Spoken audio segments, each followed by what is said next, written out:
ગીર સોમનાથ વેરાવળમાં જમ્મુ કાશ્મીરની દુઃખદ ઘટનાને લઈ મૌન રેલી નીકળી કાળી પટ્ટી ધારણ કરી વિરોધ કર્યો। જમ્મુ કાશ્મીરના પહેલગામમાં બનેલ દુઃખદ ઘટનાને પગલે હિન્દુ યુવા સંગઠનના નેતૃત્વમાં ગીર સોમનાથના વેરાવળ શહેરના મુખ્ય માર્ગ ઉપરથી મૌન રેલીનું આયોજન કરવામાં આવ્યું હતું। જમ્મુ કાશ્મીરના પહેલગામમાં થયેલા આતંકવાદી હુમલાને પગલે ગીર સોમનાથ જિલ્લા મથક વેરાવળ ખાતે હિન્દુ યુવા સંગઠનના નેતૃત્વમાં મૌન રેલીનું આયોજન શહેરના ટાવર ચોકથી કરવામાં આવ્યું, જેમાં બહોળી સંખ્યામાં ભાઈઓ બહેનો, વિવિધ સમાજના આગેવાનો, વેપારી એસોસિએશનના સભ્યો અને યુવાનો જોડાયા હતા। સૌ લોકોએ 2003માં લોકલ ટ્રેનમાં બોમ્બ વિસ્ફોટ અને કારમાં બોમ્બ વિસ્ફોટ, 2008માં રાજધાની દિલ્હીમાં થયેલ બોમ્બ વિસ્ફોટ, વર્ષ 2007માં હૈદરાબાદમાં થયેલ બોમ્બ વિસ્ફોટ અને સમજોતા એક્સપ્રેસમાં બોમ્બ વિસ્ફોટ, 2013માં જમ્મુ કાશ્મીરમાં થયેલ હુમલા સહિતના બેનરો સાથે વિરોધ નોંધાવ્યો હતો। ઉપરાંત સૌએ કાળી પટ્ટી ધારણ કરી સખત વિરોધ નોંધાવ્યો અને નક્કર કામગીરી કરવા સરકાર પાસે અપેક્ષા રાખી હતી। ગીર સોમનાથથી રિપોર્ટર વિશાલ તંબોલી, સંકલ્પ ન્યૂઝ।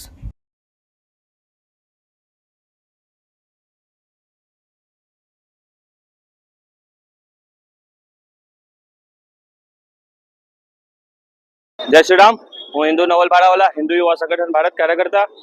मित्रों, जे 22 तारीखे जे जिहादियों द्वारा समस्त हिंदू समाजना युवाओं पर जे हमलो करवामां आव्यो छे ए हमलाने हिंदू युवा संगठन भारत वखोड़े छे अने आ हमलानी पाछळ सरकार पासे अमारी एवी रजूआत छे के एक पाकिस्तान छे जे आतंकवादीओ बधा पैदा करे छे अने क्यांक ने क्यांक आपणा देशमां पण आतंकवादीओ जे वसी रह्या छे एनो पण सफायो थाय અને જે પાકિસ્તાન જે ધમકી આપે છે એ ધમકીનો તો આપણે સાહેબ આપણા જવાનો બધા જ ખાઈ જશે એક જ મુઠ્ઠીમાં, એટલે પાકિસ્તાન પૂરી સંપૂર્ણ રીતે નાશ થાય એવી અમે લોકો આશા રાખીએ છીએ। અને પેટ્રોલના ભાવ ને બધું અમુક લોકો બધા કહેતા હોય કે વિશ્વયુદ્ધ થવાથી મોંઘવારી ને બધું ઓટે, અમે લોકો પેટ્રોલના ભાવ 100 ના 200 રૂપિયા થશે અમે લોકો ઝેલવા તૈયાર છે અને તમે લોકો પાકિસ્તાન ઉપર હુમલો કરો એવી અમે લોકો આશા રાખીએ છીએ।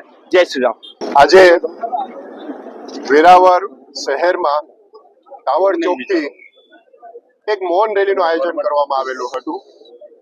આ મૌન રેલી હિન્દુ યુવા સંગઠનના નેજા હેઠળ કાઢવામાં આવેલ છે અને સનાતન હિન્દુ ધર્મના તમામ જ્ઞાતિના લોકો, આગેવાનો, વડીલો, પ્રમુખો, વેપારી એસોસિએશન, રાજકીય આગેવાનો, બહેનો તમામ અહીંયા ઉપસ્થિત રહ્યા છે।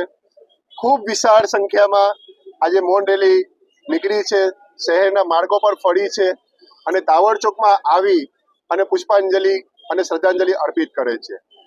આ કાર્યક્રમનો માત્ર હેતુ એટલો હતો કે હવે પાકિસ્તાનને નેસ્તનાબૂદ કરવું છે, કાયમી ધોરણે કરવું છે। દર વખતે ભારતની છાતી પર આવી અને ગમે ત્યારે એટેક કરી જાય છે એ ભારતની પ્રજા હવે સ્વીકારવા માંગતી નથી। સરકાર મજબૂત છે, આર્મી મજબૂત છે અને પ્રજાનો વિશ્વાસ છે। એટલે સોમનાથની પાવન ધરતી પરથી અમે હિન્દુ યુવા સંગઠનના નેજા હેઠળ આજે એક આ વાત સરકારને પહોંચાડવા માંગીએ છીએ કે તમે હવે કોઈ પણ કાયમી પગલું લેશો અને આજે પાકિસ્તાન જે અવારનવાર આ કૃત્ય કરે છે તો પાકિસ્તાનને હંમેશા માટે નેસ્તનાબૂદ કરશો। આ કાર્યક્રમનો આજનો હેતુ હતો। આપણી સંકલ્પ ન્યૂઝ ચેનલને સબસ્ક્રાઇબ અને લાઇક કરો, બેલ આઇકન દબાવો જેથી આવનાર ન્યૂઝ અપડેટ્સની નોટિફિકેશન આપના મોબાઈલ પર સૌથી પહેલા પહોંચે। Like, subscribe and share the video.